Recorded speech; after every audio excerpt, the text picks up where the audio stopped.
I stand before you today, Mr. Speaker, to discuss the comments made recently by Secretary Kerry regarding Israel and apartheid. Now, I'm not going to be one of the many people that are probably calling for Secretary Kerry's resignation in that regard. I, too, work in the arena of public policy, and I understand that sometimes you make mistakes at the things you say. You say things that you didn't necessarily intend to say. But I think it's very instructive to talk about it for just a few moments here.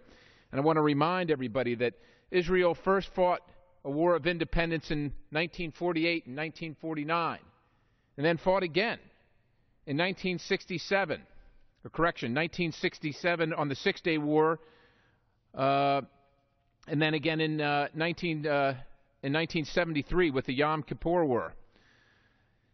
And during those periods of time, they were attacked, unilaterally attacked by their neighbors. Now, some people say, well, we need to go back to those pre-67 borders. And I ask anybody who was attacked, who's been in a fight where somebody sucker punched them, who was the aggressor, why is it incumbent upon Israel to return the spoils of the war? Folks attacked them, they fought the war, and they won. And they want to secure their population. But because of that, some people think that somehow Israel is the oppressor for they reacted to an act of aggression. Now, I just want to also read statements from President Obama from 2008 regarding the usage of the term apartheid. There's no doubt that Israel and the Palestinians have tough issues to work out to get to the goal of two states living side by side in peace and security, but injecting a term like apartheid into the discussion doesn't advance that goal, President Obama said. It's emotionally loaded, historically inaccurate, and it's not what I believe, unquote. It's not what Americans believe either. And I think for me, and what I want to tell anybody that's watching and anybody that's listening, is this should be proof positive. Finally, the evidence of what many conservatives and many people that support Israel have been saying for the last 6 years. Finally, what we're seeing, if this isn't proof, I don't know what is, the thoughts and the feeling and the mindset and what's in the heart of this administration regarding Israel. This is what they believe. This is who they are.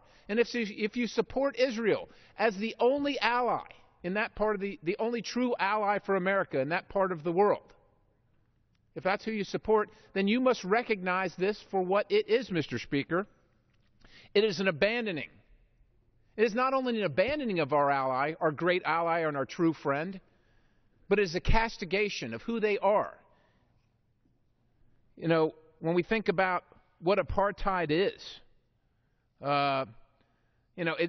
Israel doesn't represent any of that. It's an open democracy that lets people live freely and participate within the confines of their security situation. And as the representative before me discussed, rockets being rained down upon them, homicide bombers coming into their children's school and blowing up their children, blowing up their buses on a busy street or a cafe where people are just trying to have a meal. That is their daily life.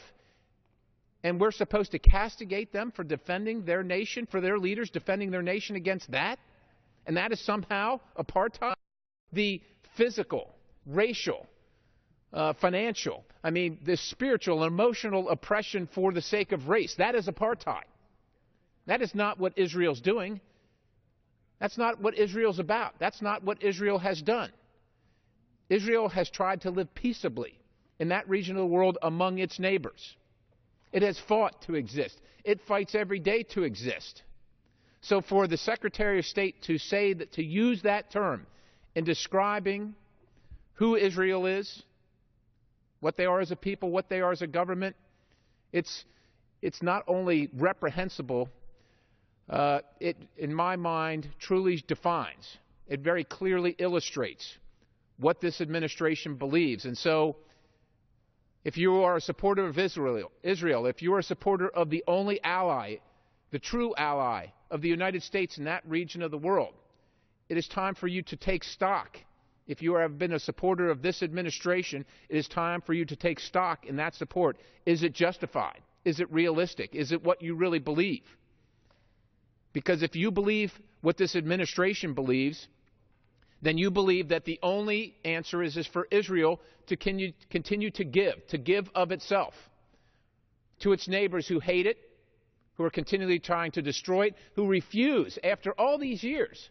1947, after all these years, continued to refuse as a matter of just negotiation to acknowledge Israel's right to exist as a state.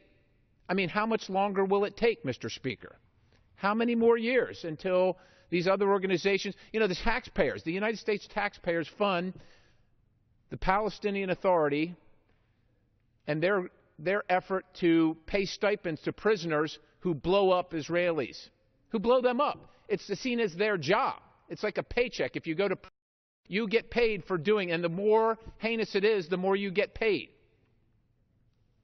And yet somehow Israel is supposed to turn the other cheek again, yet again, and give of itself to people that blow it up. And even after they give, let's face it, after they give, because they've offered to give time and time and time again, we all know, Mr. Speaker, it's not going to be enough.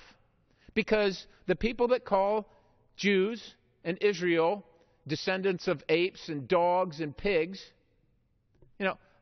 they're not going to stop thinking that just because Israel agrees to whatever concession they demand. They won't stop until there is no Israel. That's their goal. That has been their stated goal, and it hasn't changed.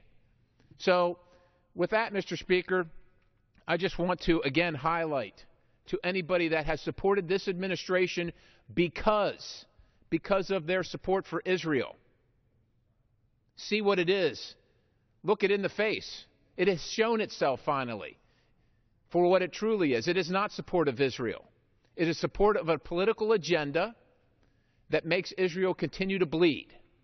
And it is unacceptable for the United States of America to turn its back on this long-standing ally. And with that, Mr. Speaker, I yield back.